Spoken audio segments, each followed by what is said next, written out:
Today I'm going to be reviewing the SportDog SportHunter X825 training collar.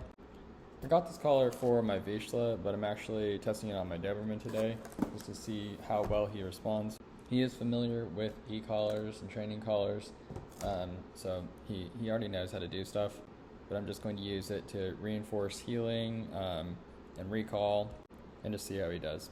The collar has a 1/2 mile effective distance. I did not test it to a 1/2 mile. I'm not going to leave my dogs that far away, but I tested it to about 400 or 500 meters, which is plenty. I'm not planning to have my dogs any further out than that. This is probably one of the more simple e-collars that I've used before. The transmitter has 3 buttons on it, one for high stimulus, medium stimulus, and low stimulus based on the settings that you pick. I found that for him, he doesn't seem to notice anything below setting of 5 low. So that's kind of, it seems like where his working level is.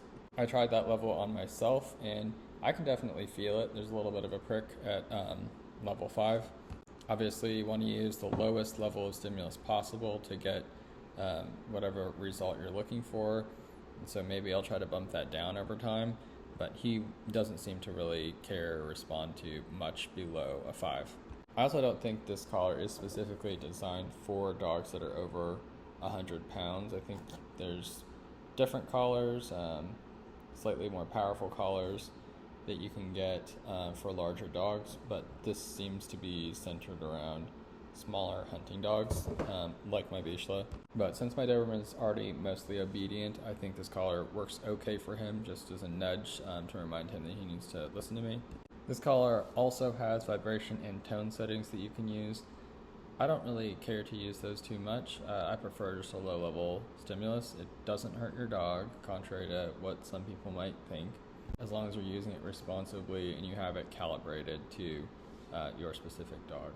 Another couple of great features are that this is waterproof up to 25 feet, which is nice. I don't know how much I want to test that, but I do have some trips coming up that maybe I'll use that for and see if it holds up. And also the transmitter can be expanded to include up to 3 dogs, so that's a nice feature. Overall, I think this is probably the best you're going to get for a basic e-collar, probably more designed for medium and small dogs. I would say simplicity and just solid features are what distinguishes this collar from others.